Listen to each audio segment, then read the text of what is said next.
What's up? What's up? What's up? Welcome to the All Around. I'm your gracious host, Dr. Anthony. Please tune in on Mondays at 6 p.m. for your entertainment purposes. We will hit current topics, old topics, and everything else in between. Be there or be square. Deuces, my loves.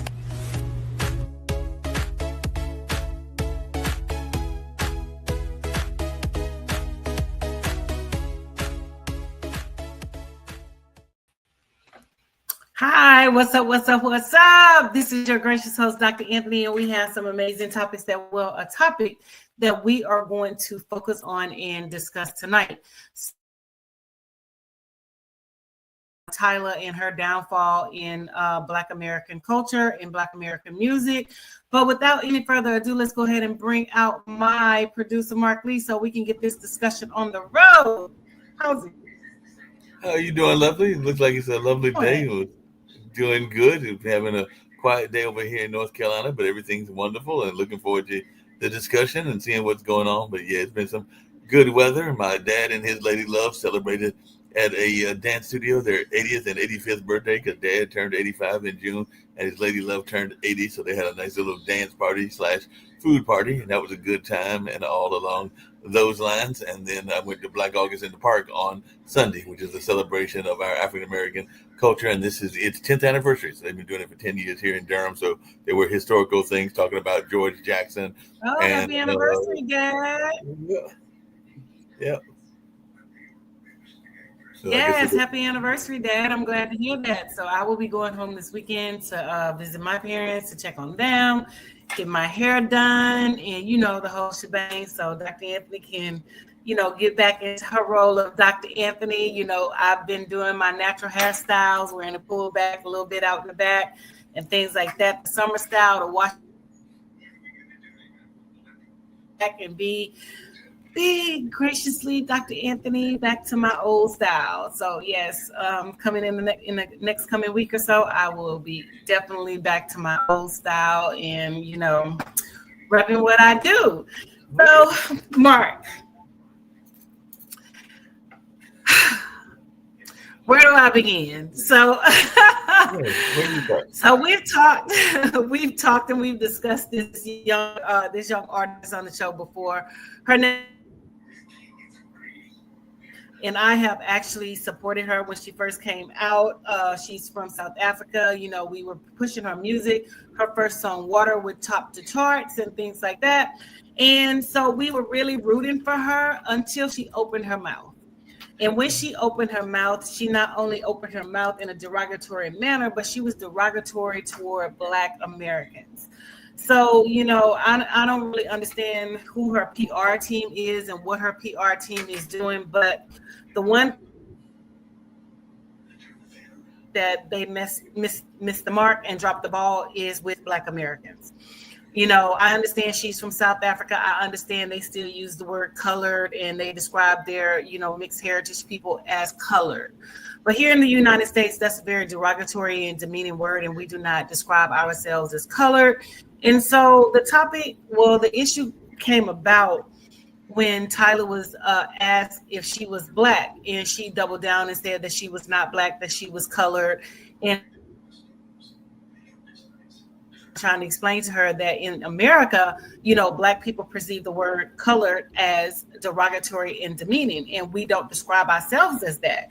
Tyler looks like she could be one of my little cousins, to be truth be told. I'm from Louisiana, so we have mixed race, mixed heritage, and things like that. And so she definitely could fit into the culture over here, but she doubled down. Oh, she's not Black, she doesn't identify as Black, she's colored, and things of that nature. And so with that being said, a lot of Black Americans, Black women to be in particular. So so this show, my loves, we're going to talk about the downfall of Tyla in America.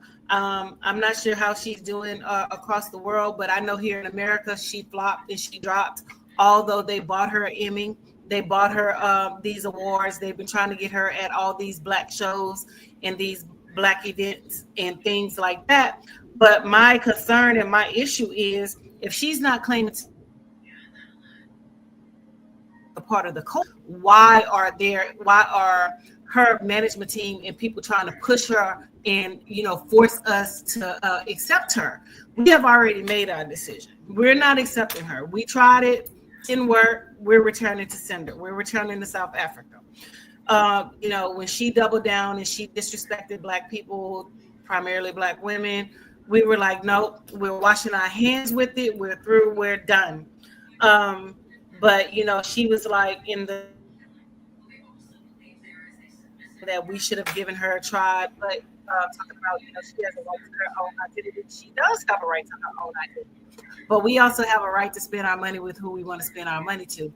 And my concern with her is you can't come over here expecting Black support and you turn your nose up and look down upon the very people that you need to support you. What she failed to realize is Black people, especially Black women, makes American culture.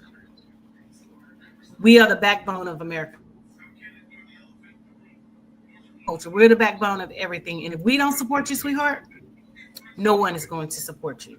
I mean, even when her WWP album came out, she only sold like 3,700 units of her album. So that was basically a flop. And most people are trying to figure out why and how did her music not transcend, and she did not get the recognition and the support that she should have gotten, or they thought she should have gotten from, you know, Americans, especially.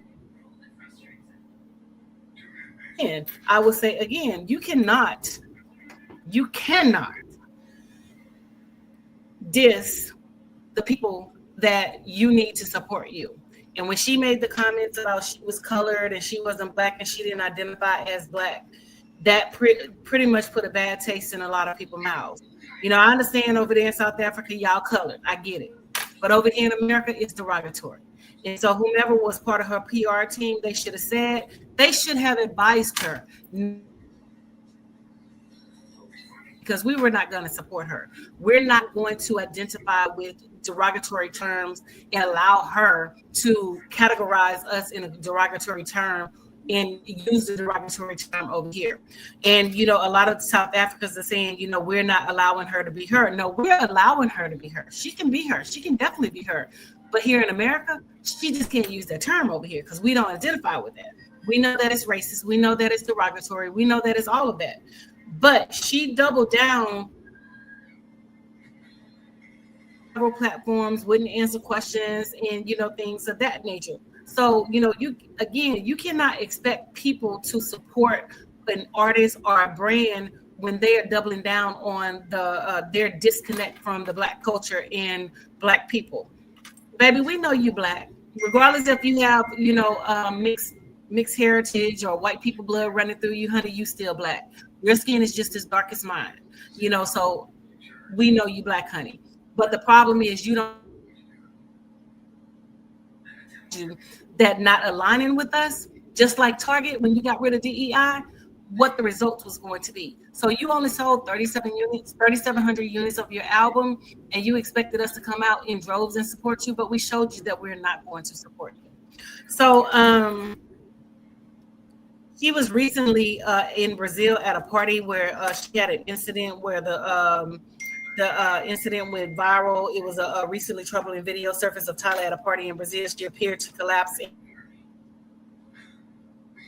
It triggered an alarm across social media with speculation ranging from exhaustion to poor management decisions. But they're trying to spin it as, you know, nothing ethical and things like that. But again, my thing is, you know, you want to be a superstar like Rihanna. You just don't have that Rihanna intellect and that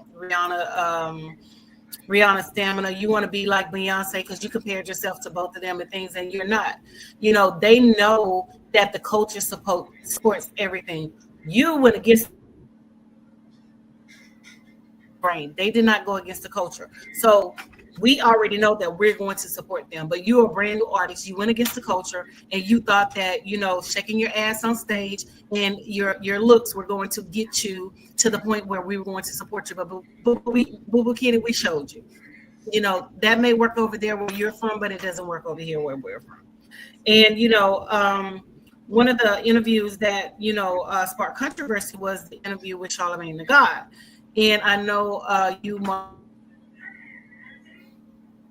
Yeah, we got a little look clip up the of, videos, and we have them ready in queue to play for you. and we've got. Yes, we have several of them ready to play for you. I'm sorry, go ahead. No, I'm just gonna play that short clip of that remark and with Charlemagne the God and everything like that, and you can even hear her management in the background that basically was encouraging her not to take that question and all along those lines. And it did sound like it was a white woman, so it might have been part of her management being the white that was out of South Africa and all along those lines. So, and they may not understand the context of colored as much as you do and I do, who haven't been born in North Carolina and everything like that. But definitely it is something that her folks should have done a better job of understanding where they were coming and everything like that. And that was definitely part of the controversy because they even asked her whether they felt that they had jumped her. But you can clearly hear the woman in the background saying, we were not going to answer that question or something to that effect and everything like that. So if you want, I can play that. It's only about 39 seconds and they can hear a little bit of what that's all about. And and then more comments after the video. Sure. So yes.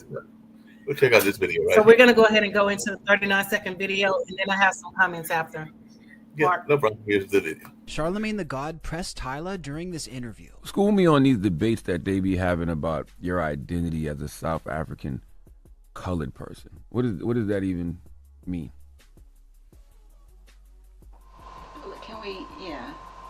Can we not?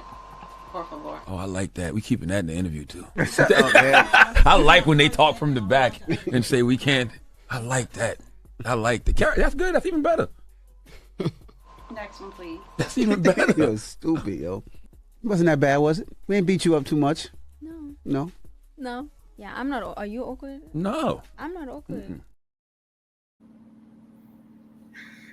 Yeah, so the whole notion of whether she was awkward or not awkward, but definitely that was that particular clip and all along those lines. So definitely that's what was being said in that particular case. I think Dr. Anthony may still be on mute and everything like that, but yeah, you're on mute, Dr. Anthony. Teachable moment for her. She could have springboarded and she could have saved herself right there, but she chose not to save herself, and she allowed that white woman in the background to dictate to not answer that question. But that was a moment where she could have addressed the situation and she could have spoken to Black America. So she could have said, although I am from South Africa,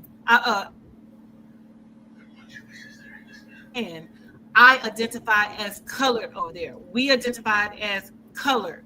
I know in America that is a derogatory term. I know in America that they do not identify as colored here. And I know in America that I will be perceived as a Black woman. I understand that. I understand that in America, I am perceived as Black. But in South Africa, I am perceived as colored. That was a simple statement. It addressed everything. She could have turned around to that white man who has no idea about Black American culture and allowed her to tell them to skip and go to the next question without addressing what she said. So you not only hurt your Black audience, you hurt the support that you garnered from the very audience that you're trying to sell to. Because it's really ironic, Mark, because she had like 60 million streams on Spotify. Because again, we were trying to support this broad, because I know I mentioned a couple of times to my audience that we needed to support her, that we needed to download her song Water, and we need to listen to her music, and we need to help her reach the status that she's trying to reach. But when she took that stance, and when she did not identify with the culture and Black Americans, we said to hell with her. We're done with her. She is no longer in our repertoire of artists that we want to support in that music that we. Mark, that I was at a party, they played her song, the folks didn't dance. We didn't dance, so they quickly removed the song and got something else. But she has to understand, you cannot offend the very people that you need to support you.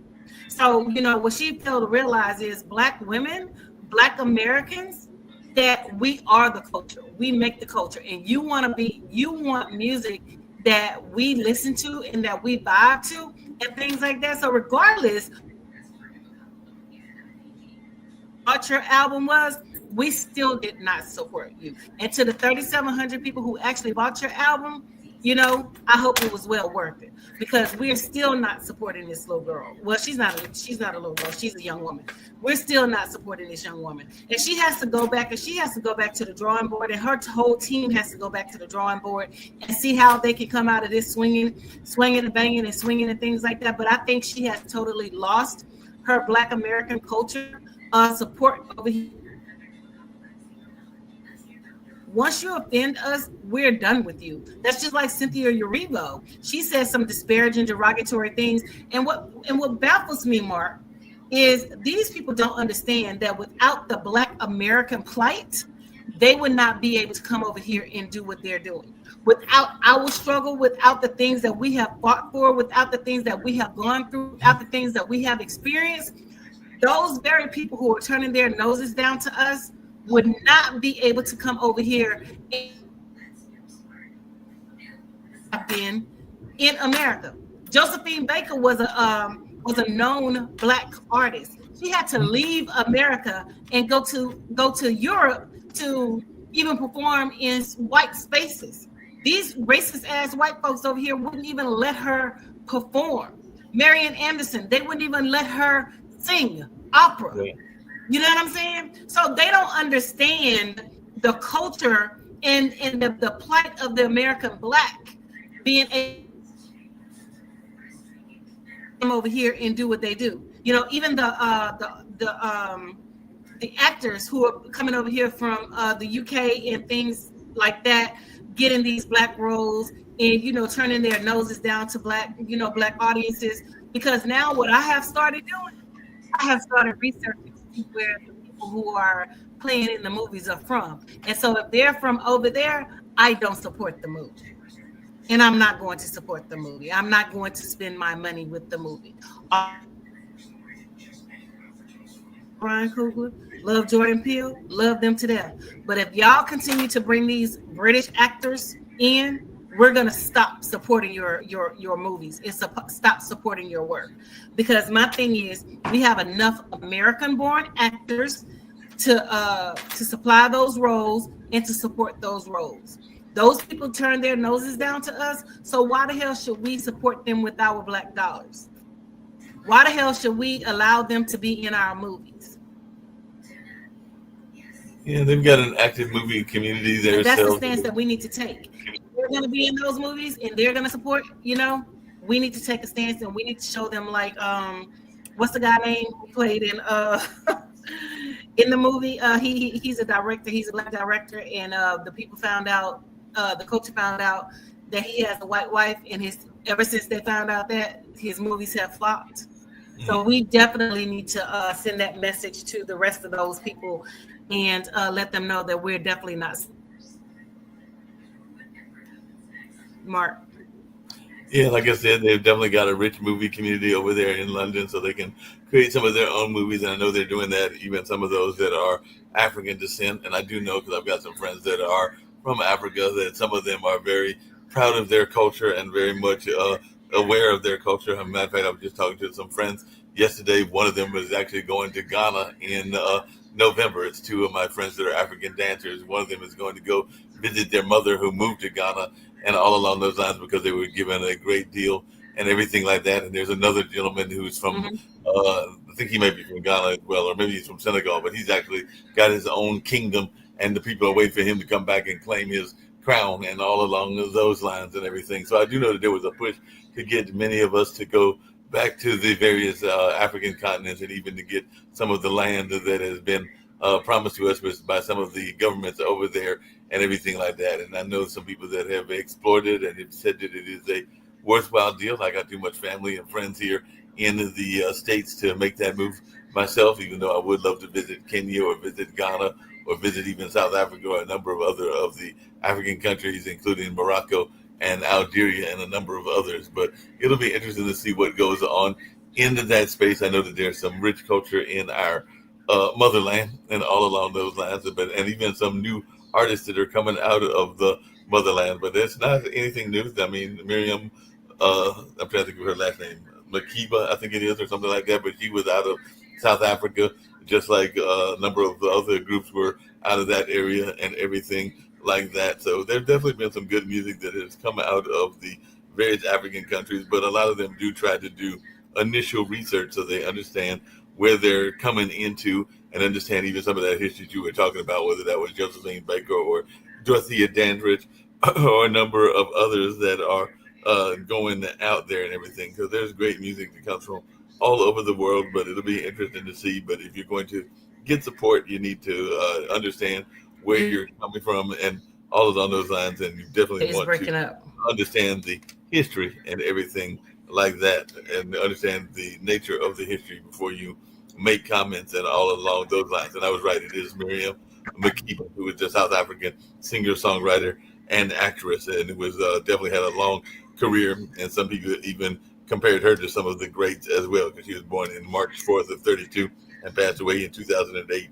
back in Italy, and had a rich history and all along those lines and everything like that. And she was even exiled from her country and everything like that, because she was exiled from South Africa because the apartheid government banned her music and revoked her passport in response to her outspoken anti-apartheid. Mark, your media is jaded, is messing up. You didn't hear me? Because I heard me. I'll go back and double check that and everything. Yeah, it's going in and out. And so I heard parts of it. So it's a lot to unpack. And we're not saying not be, proud of your heritage and your culture. I have a different culture than most people out here. It's different because Louisiana is primarily French. Louisiana has a lot of people from different walks of life, different backgrounds and things like that. So we're not saying not be proud of your culture, but we're not saying that we're going to support you in your culture when you are blatantly, derogatory and putting down one person's culture over yours, and you're turning your, like a lot of reading on this whole Tyler situation, and they're trying to spin it as she's not distanced herself from blackness. No, she definitely distanced herself from blackness. We heard what we heard, and we are not falling prey for it. She clearly said that she wasn't black in the first time that it was addressed and things like that or whatever. So her downfall is her downfall. So we are not supporting her, and we're people across the globe, you're free to do whatever you want. But, we have taken a stance against her, and we have chosen not to support her. She's not an artist that we want in our Black spaces. She's not an artist that we want in our on our music tread in the club or anywhere else. Again, she has taken her stance, I've taken ours. And so there was no misunderstanding. We heard what we heard. She said what she said, and she did what she business. They're trying to say that she came back and said that, although she's a South African and she identified as colored or whatever, she knows in America that she's going to be perceived as black. That's not what that broad said.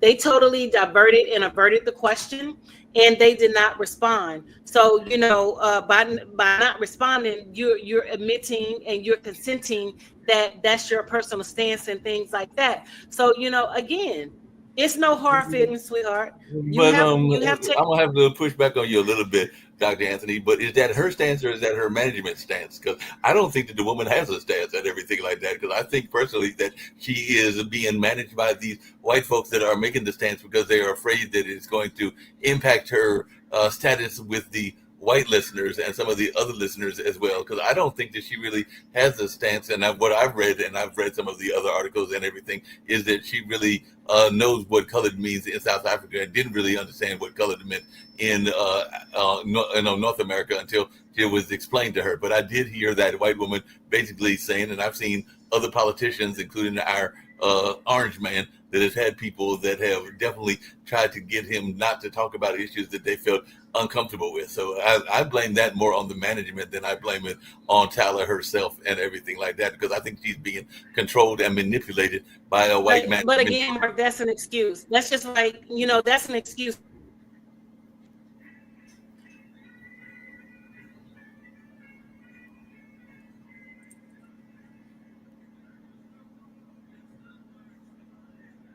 excuse to me. To me, that's an excuse because that's just like you're performing. For example, there was an artist that came to New Orleans during Bayou Classic and performed during Bayou Classic. She could not connect to the audience. And she also stated the wrong location of where she was. So you being an artist, you need to know where you are and you need to address the people where you are. So even though she has white management and things like that, she still needs to educate herself. But At the end of her brand, her name, her title, and her markings. No, I get what you're That's saying, an excuse. Even Mark, even on your job. Let me finish. Even on your job, when they put out information, if you take it upon yourself not to read it, guess what? You're still responsible for that information, regardless if you read the information or not. So regardless of what those white managers have put into her and pushed down her throat, she, as an artist, on the people that she was trying to swoon and to try to, win over and things like that. That is an excuse. And we're not excusing her. We're not supporting her. She should have known that word was going to be offensive over here in America. She should have done research on her own. I understand that she likes her little colored self being colored in South Africa, but we over here in America, we don't take kindly to that. And we don't like being called colored. It's racist and derogatory and things like that. I hear what you're saying and everything, but this is a grown-ass goddamn woman. She's over 21 dang on years old. She should have read and she should have addressed the people accordingly. So because of lack of knowledge and her lack of acknowledgement, we have taken a stance. No, I hear what you're saying, but even last year, and I brought it up on this show before and everything, because there was money that was paid, and I do know that a lot of times people make mistakes, including management, and all along those lines and everything, because I know that even here in Durham, there are people that have been calling when performing in Durham, saying that they're performing in Raleigh or saying they're performing in Greensboro because they didn't do enough research to know where the heck they were playing and everything. And even last year when they had the Bembe Festival, Monica actually did not come and performed. And definitely they wound up having to pay about $45,000 to the vendor and everything, because Monica, the music act that had been touted as the headliner for the festival, failed to show up, and she took to social media saying she was never contacted or contracted to perform at that particular festival and everything like that. So it wound up being that Chris Weeks, who was a event planner, and I know Chris as well, had to see the city pay some money back. So the last I heard, it was that they were expecting to pay back some money in the neighborhood of $30,000 because they made a contract with a major star and everything like that. And she said, look, I wasn't even on the contract. So a lot of people last year were very upset, thinking that they were going to be there. And definitely even the mayor, who is now running to be mayor again, said there was a drop in communication there for her not to know that we were under contractual agreement that she would be there. Someone may or may not be telling the truth here. Right, and that's different. Those are two isolated incidents. That's different. And again, if an artist does not know where they're performing, that's bad on the artist. Let's just say Beyonce would have done that. They would have raked her over the coals. They would have, drug her through the mud. She wouldn't have gotten that grace. So no, that's an excuse to me. And again, she is making excuses. Her team is.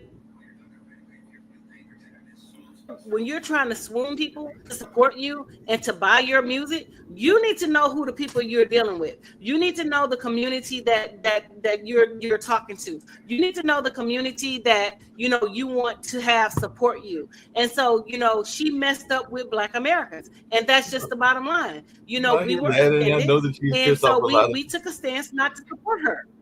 No, definitely everybody's got a right not to support who they want to support. I don't own the record, never have owned the record and everything like that. But I do know that a lot of artists let themselves, and that has been an issue ever since the Cadillac record days, where a lot of people are letting people mismanage them and control them without doing enough research into what they are getting into. I mean, we can go back to Cadillac Records. We can go back to a number of other things, including with some of our great R&B, blues, and jazz artists and everything like that. So I hear what you're saying, but I'm just saying that in the modern era and even in the old era, people got to do greater research to understand what they are getting into and all along those lines. Because yes, you can lose an entire group of people if you don't understand what you're doing. I've seen people lose entire young people, like teenagers and stuff, because they don't understand the market where they're going to address the teenagers or the hip hop crowd and all along those lines. So I do agree that you need to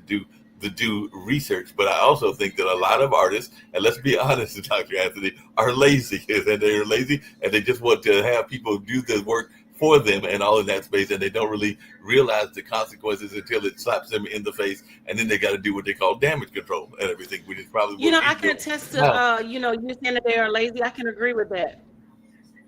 I can definitely agree with you saying a lot of them are lazy, but in this day and age, when you're trying to cater to a group of people, you don't need to be lazy. You need to do your due diligence, and you need to do the research and know who your audience is, and know who you're dealing with. And also, when I teach this to children when they're doing presentations, it's all about knowing who your audience is. Yep.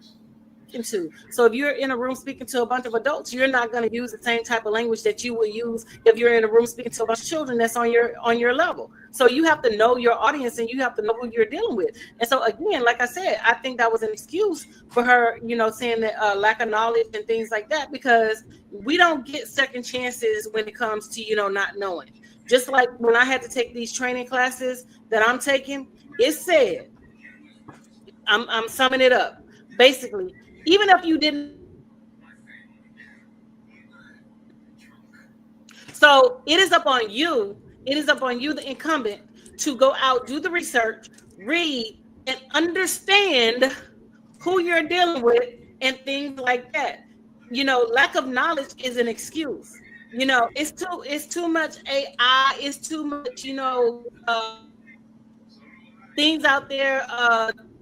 Electronic tools that you can generate information from that you could have, researched, but you research.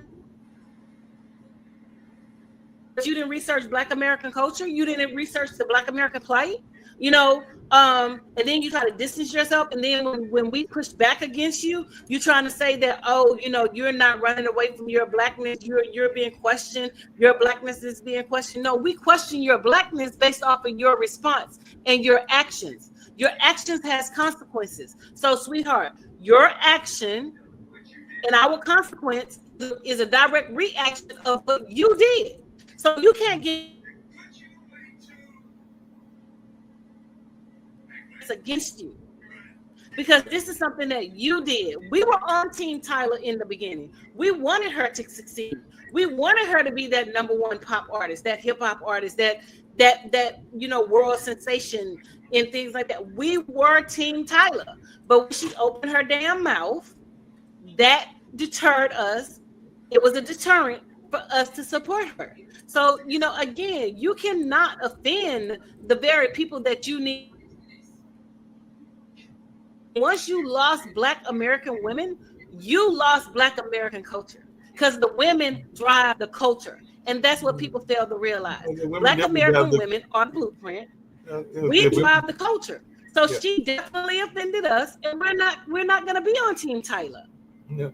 Well, I guess the question I got to ask you, Dr. Anthony, and again, I guess the question I got to ask you, Dr. Anthony, is that there have been women, whether it was, and you had alluded to one of them, whether it was Marian Anderson with the civil rights struggle, or whether it was folks that were very much into Black Lives Matter and things along those lines. So assuming that this woman, like I said, I don't know enough of her history to know what she does or doesn't know and everything, but assuming that she doesn't know enough about our African-American culture, is the only way that she's going to be able to win back the sister community is to get engaged in fights and civil rights activities within our community, and to stand 10 toes deep with folks that are fighting for whatever their activism is and all along those lines? Or is it beyond reproach and that she can never make up? No.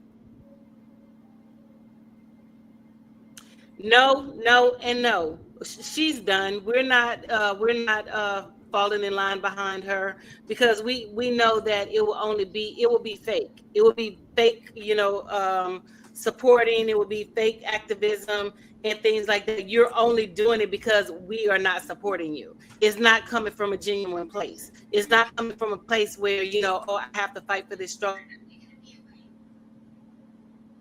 Because again, like I said, these folks do not understand that their success in America is built on the back of us and our plight and the experiences that we had and the things that we had to go through. They don't understand that. And so they just think that, we're just over here, we're touring, we're just, being accepted and things like that. You're only accepted because we had to go out and fight. We had to go out and march in those streets. We had to go out and demand the respect that we are getting and the things that we're getting, in which Trump is trying to take away. They are the benefit of our experiences. So no, we're not going to fall in line behind her because we know that it will not be genuine. She would not be a genuine spokesperson for the plight of Black Americans. She cannot be a leader for Black Americans because she doesn't understand our struggle. She doesn't understand our plight. So therefore, there is no alignment. There is no, coming back from where she messed up and things like that. Because again, there is no genuineness. But Dr. Anthony, that could be a whole interesting show because I know for a fact authenticity when it comes to that. But that could be a whole interesting show because, like I said, I've had friends that are from the African nations and everything. Shucks, the person who did Black August in the Park, the main organizer, his family is from Kenya. And he was celebrating the Black American culture and all along those lines. So it could be an interesting discussion because I've heard people even here on this show, because I've even heard people say that there is a disconnect between Africans in America and African Americans. And I've heard people say that for a number of years. And some of that is because of the portrait that they see on TV. Just because. Go ahead. But again, you've played videos where we've discussed this on the show where we've had people from the UK and different parts of Africa where they feel that they're better than Black Americans. I don't identify as African American. I'm a Black American. I did not migrate from the continent of Africa. I'm not African American, and a lot of people don't even understand that the term. And a bunch of scholars from Berkeley University in California because they wanted something to call Black Americans other than Black because they felt like Black was too strong, was too dominant because of the Black Panther Party and things like that. And so they termed us African American, and I don't identify us as African American. That's why now when you have these job applications and these other applications and things like that, they have on there two separate entities. Is either you're African American. We're not one and the same. We didn't migrate from Africa. Our ancestors did, but we did not. We were born in America. I was born in Louisiana. So I am a Louisianian, a Louisiana native and things like that. So no, there is definitely a disconnect. And just celebrating, Juneteenth and, other holidays and other, different Black celebrations does not mean that you are down for the cause. Because we have seen time and time again that these people have spoken and they try to distance themselves from Black Americans.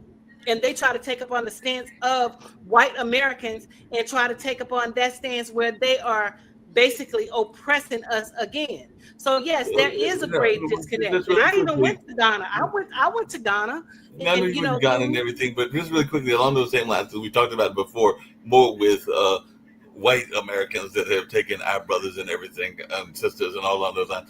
But I'm just asking you, I don't know the answer. And I don't know that these people are going to know the answer. What is your thoughts on people that are from other countries that are specifically going after your African Americans? I just said that our mayor is African American. He was born in rural North Carolina, just like I was born in rural North Carolina. But his wife is from, I want to say, is she Kenyan? Yeah, because I think the restaurant is Kenyan. So I think that she's from Kenya or something along those lines. So what is your thoughts about African women and African men, because it's both of those, going after African American women and men? Is that something that you have as much of an issue as you do with white women going after them and everything like that? And like I said, I don't know the answer. I don't know that our listeners know the answer. I was just wondering your thoughts around Africans that are specifically looking after and trying to pick up Black Americans, because you said you don't believe in African American in that term, so I'll go Black Americans, but they're trying to pick up Black Americans for whatever reason, whether it's for a green card or whether it's for real love or whatever. What is your thoughts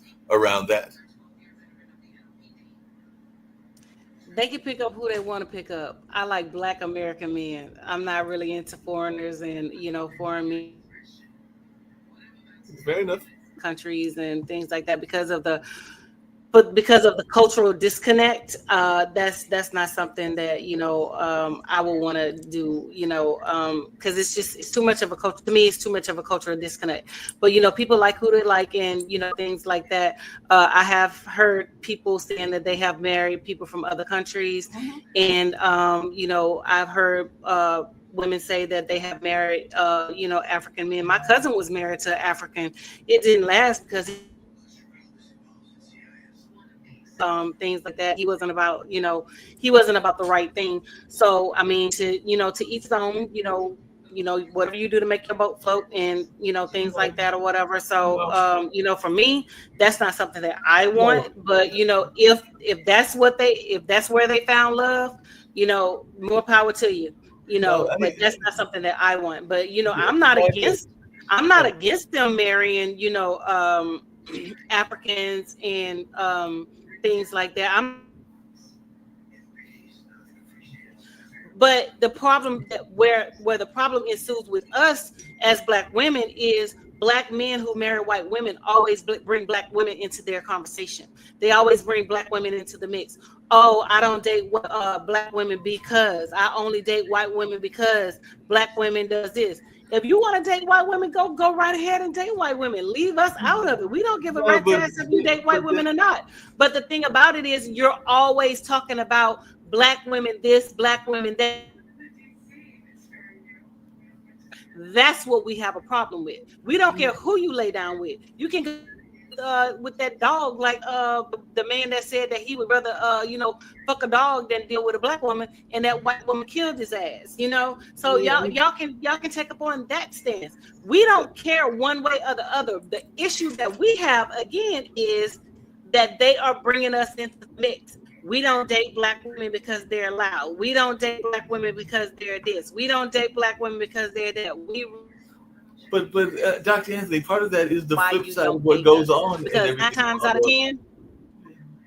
Yeah, but part of that is the flip side of what goes on. Because I'll just give you these examples. I missed what you said. You said I said part of it is the flip side of what goes on. But I'll just give you some examples, and all along those lines. I know for a fact that sometimes, and you kind of alluded to it, some people will say that they date African women because African women are, quote unquote, more submissive. But then I've also heard a lot of people that are upset with the African man, meaning men from Africa, because depending on which country they are, I've heard a lot of people say that guys from Nigeria and some of the other countries are very possessive and very much controlling, and all along those lines. Like, I'm not saying that every Nigerian that I ever met was like that, but I do know that that is a stereotype that exists out there, is that Nigerian men are controlling and possessive. And it seems like that might have been the case even with your cousin and everything. But I don't believe in absolutes. I don't think that there are absolutes on anything, and all along those lines. But I have heard that stereotype. And then I've also heard some people say that they like to get, just like they like to get with white women, they like to get with African women because they think that African women aren't as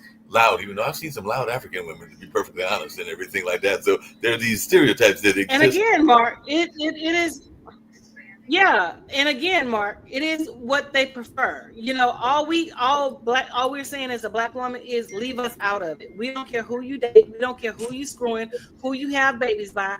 Just leave us out of it, but the problem ensues when they put us in the conversation. They always circumvent, come back around, and put us in the conversation. Well, speaking of the conversation, I got one more for you, and I know we're wrapping down. We don't care who you're dating. You said about 30 or 40 like minutes. I said, 9 times out of 10, Mark. Yeah. Hey, I got another question for you, though, and everything. Speaking of dating and all on those, one of the things that I've been hearing lately, and I don't know your thoughts about this. This can be a whole nother show and everything. Is that a lot of women, particularly younger women, because I've got friends that are in the 30 and 40, said they are totally pissed and frustrated at the man in their age range, and they have told me flat out, because I've had some approach me and everything, that they want an older man in their life, be that somebody 50 or even freaking 60s like I am and everything, because the men that are in their age range don't know how to treat a woman and also don't are abusive to them and all along those lines. Because I've had a couple of women that are definitely, you definitely don't want to go too young. You don't want to go into the 20s and teens. It's illegal and everything along those lines. But I have had some women. It's not illegal. They're grown. I've had some women in the 30s and 40s that have basically been like, these guys in my age range are, to put it bluntly, stupid. So I'm ready to go get somebody that's going to treat me responsibly, treat me like the queen that I am. So I'm ready to get out of my age range and go for somebody 20, 30, maybe even 40 years older than me and everything like that. 40 is probably the extreme, but I've definitely heard people say 20 or 30. So what is your thoughts around this? Because there are a number of young women that are basically like, I can't put up with these hip hop heads. They don't know what the fuck they want. I mean, I understand, but at the same time, again, it's about preference and it's about choice. Right. Or older, like younger women, but at the same time, when you're dealing with someone who is not in your age range in your age group, there are things that you have to take in consideration, like the compatibility, the conversation, the things that you like doing, the things that they like doing. So I mean, again, whatever makes your boat float. I typically don't date young because I don't have time for it. I like mature men that's in my age group, that's around my age and a little older. I don't like that regard because I don't have time for the foolishness. Where you going, where you been, who you talking to, where you at. I don't have time for that. And again, like I said, it's about what your choice in compatibility, what you want, what you're looking for. If they want to go after older men, and if the older men want them, hey, it's more power to you, because I can't control you and you can't control me, and then, a lot of the younger women are saying that we're in competition with them. We're not in competition with them. We could care less. Dating, all we're saying is, just be mindful and, understand what goes along with, dating an older man and in a relationship with the older man. And that's all we're saying, because my thing is, at the end of the day, you grown, he grown, and whatever decision y'all make is on you. Because I don't care. Honestly, I honestly don't care. Yeah. It makes a lot of sense and everything along those lines. I don't know if you want to play just a little bit of this clip where they try to do a better explanation of what colored was and everything, and then I can play some of that, and then you can make some comments on it, and then we can get out of here, and maybe we'll do the a little bit of that, and then we got show because Dr. Anthony is tired. Yeah, so then we can do the debate lady later yes, on. Go ahead and play it. Yeah. Now, if you've been on certain spaces of social media, you've probably heard all about the Tyla discourse. There's been a wave of viral takes claiming she said she's not black, and it's led to a lot of people questioning how Tyla identifies and what it really means. However, that's not the full story, and in fact, it's not even half of it. There's a deep history tied to Tyla's background in South Africa, and without understanding that, the whole conversation online gets taken out of context. Is this a Tyla issue, or is it just an issue of education? I think it's the latter. Let's break it down. Now, Tyla is a 23-year-old singer and songwriter from South Africa who's taken the music world by storm. With her infectious energy, captivating visuals, and a blend of Afrobeat-inspired pop and R&B, she's quickly become one of the biggest stars in the music industry. But with her rise, a different conversation has taken place over her success, her racial identity. People have been questioning how Tyla identifies, with many believing she's trying to distance herself from blackness. Ever since she blew up, her racial identity has been a major talking point. Born and raised in Johannesburg, South Africa, Tyla, who has Zulu, Irish, and Mauritian Indian heritage, openly embraced her mixed race background on TikTok before the fame, consistently referring to herself as a colored woman. And by the time 2024 rolled around, Tyla was starting to appear everywhere, and the questions about her racial identity only got louder. After a Breakfast Club interview, she was accused of rejecting blackness. In June 2024, Tyla pulled up to the Breakfast Club, and that interview turned into one of the biggest talking points of her career. Radio host Charlamagne Tha God asked her about her racial identity. School me on these debates that they be having about your identity as a South African colored person. What does that even mean? Now for Tyla, this was not a simple question because her answer is tied to history, culture, and the way race works where she's from in South Africa. So instead of answering right away, she kind of, did the freeze challenge. She froze for a second, even looked at her team, in the back like, what do I say? And that little pause, that's what set everything off. Now, the clip blew up online within hours, and people were saying that she dodged the question and that she was rejecting her blackness. But was that really the case, or is there more to this moment than people realize? Yes, there's more. In the US, the word colored is offensive. It's tied to Jim Crow segregation, when black Americans were forced into separate schools, bathrooms, and even drinking fountains. But in South Africa, where Tyla is from, colored isn't a slur. It's an official racial category created under apartheid, a system that legally divided people by race. From 1948 until the early 1990s, the South African government classified people into 4 groups: white, black, colored, and Indian. And this wasn't just paperwork. It dictated where you could live, who you could marry, what job you could have, even which beaches or bathrooms you could use. And here's the key difference, right? In South Africa, colored doesn't mean mixed race like it does in America. When you hear mixed race in the US, it usually means having parents or grandparents of different races. For example, someone with one black parent and someone with one white parent. In the US, mixed race describes an individual's family background, not an entire community. In South Africa, however, colored is much deeper than ancestry. It's a recognized cultural identity with its own history, traditions, social norms. Essentially, it's a community that's existed for generations. And in the Western Cape, the province where Cape Town is, they're actually the largest group, making up about 42% of the population. So that's not a small group, that's nearly half of the province. So when Tyla says she's colored, she isn't avoiding blackness, she's speaking about the identity her country recognizes. So the colored community in South Africa have over generations built a unique heritage shaped by African, European, and Asian roots. But under apartheid, they were still placed in a strict racial hierarchy, ranked between white and black, and denied many basic rights. While the black majority faced the harshest oppression, colored people also lived under laws that controlled their movements, limited their opportunities, and kept them segregated. One of the harshest tools was the pass laws,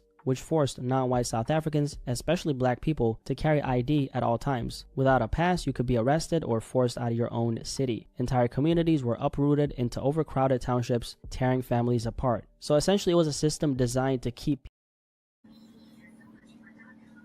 just part of that video and everything like that, but definitely that can wrap off the show on that one and everything. But that was just that gentleman's YouTube talking about the difference in his mindset between colored in South Africa and colored here in the Americas and everything like that. But I don't know if you got any answers to him and everything like that, because he was using the Charlemagne interview as part of his context, and there was more that he said about the history and everything along those lines. But that gives you the gist of what the conversation was.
What's up, what's up, what's up?